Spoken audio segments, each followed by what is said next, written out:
প্রত্যাশিতভাবেই উৎসবের মরশুমে কেন্দ্রীয় সরকার তার কর্মচারীদের মূল্যবৃদ্ধির সাথে সাযুজ্য রেখে এআইসিপিআই অনুযায়ী 3% মহার্ঘ ভাতা বৃদ্ধি করলেন, যার ফলে কেন্দ্রীয় সরকারি কর্মচারীরা 1 জুলাই থেকে 31শে ডিসেম্বর পর্যন্ত এই যে সময়কাল, সেই সময়ে 3% অতিরিক্ত হারে অর্থাৎ মোট 58% হারে মহার্ঘ ভাতা পাবেন।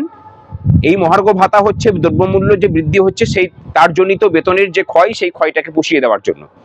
ঠিক একই দিকে এই রাজ্যের যারা কর্মচারী, যারা একই ধরনের এআইসিপিআই এর মানে মূল্য বৃদ্ধির কোপ সহ্য করেন, একই এআইসিপিআই ক্যালকুলেশন হয় একই নিয়মে, অথচ তাদের বর্তমানে ডিএ হচ্ছে 18%। অর্থাৎ একজন কেন্দ্রীয় সরকারি কর্মচারীদের সাথে আমাদের রাজ্যের কর্মচারীদের মানে মহার্ঘ ভাতার তফাৎ অর্থাৎ ডিএর তফাৎ হলো 40%।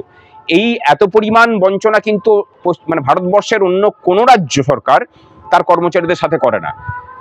ভারতবর্ষের বিভিন্ন রাজ্য আছে যারা অর্থনৈতিকগতভাবে পশ্চিমবঙ্গের থেকে দুর্বল, অনেক রাজ্য আছে সবলও, কিন্তু এতটা পরিমাণ বঞ্চনা কোনো রাজ্যের কর্মচারীরা তার বঞ্চিত তার কর্মচারীরা কোনো রাজ্য সরকারের দ্বারা হয় না। এখানে আরো একটা কথা জানিয়ে রাখি যে এই বঞ্চনার ফলে যে ক্ষতি শুধুমাত্র সরকারি কর্মচারীদের হচ্ছে তা কিন্তু নয়।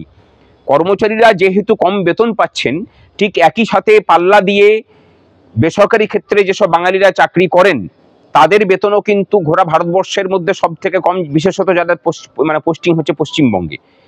সুতরাং এই সরকার শুধুমাত্র কর্মচারীদেরই যে সাথে বঞ্চনা করছে, ডিএ বঞ্চনা তাই নয়, এই রাজ্যের সমস্ত বাঙালিদের যে পারিশ্রমিক যে শ্রম তাকেও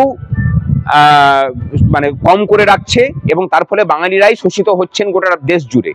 এই ব্যবস্থার বদল দরকার এবং রাজ্য সরকারকে আবেদন জানাচ্ছি যে অবিলম্বে সমস্ত বকেয়া মহার্ঘ ভাতা প্রদান করুন, অন্যথায় পুজোর পরেই তীব্র কর্মচারী আন্দোলনের জন্য তৈরি থাকুন এবং ভেবে নিন যে ভোটের আগে সেই কর্মচারী বিক্ষোভ সামাল দেওয়ার ক্ষমতা আপনাদের থাকবে কিনা।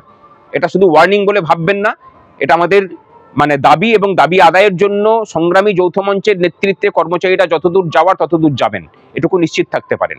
এবং তার সাথে জানিয়ে রাখি যে পুরাতন রোপার যে বকেয়া মহার্ঘ ভাতা, সেটাকে নিয়ে সুপ্রিম কোর্টের যে মামলা, সেটা হয়তো দুর্গাপুজোর পরেই সুপ্রিম কোর্ট খুললে তার রায়ও ঘোষণা হবে, সেখানেও আমরা জিতব।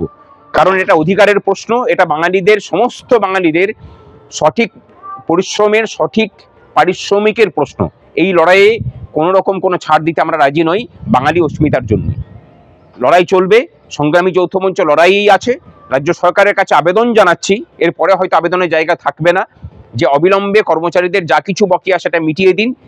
তাহলেই পাল্লা দিয়ে বাঙালি শ্রমিক কর্মচারীরা তাদের বকেয়া সঠিক শ্রমের সঠিক মূল্যটা পাবেন গোটা দেশ জুড়ে। বাঙালি অস্মিতার কথা শুধু বললে হয় না, একটা জাতিকে যদি প্রতিষ্ঠিত করতে হয়, যদি তার আত্মসম্মান ফিরিয়ে দিতে হয়, তার শ্রমের সঠিক মূল্য দেওয়াটা হচ্ছে সব থেকে আগে কাজ। সেই কাজটা আগে করলে পরে বুঝবো যে বাঙালিদের প্রতি প্রকৃত ভালোবাসা আপনার আছে। Keo Karpin presents the world শারদ শ্রেষ্ঠ 2025 powered by Dey's jasmine coconut hair oil, sister Nivedita university, যত কাণ্ড কলকাতাতেই the Calcutta case, comfort lady, your everyday wear এবং সুরজিৎ কালা ওয়েলথ আর্কিটেক্ট।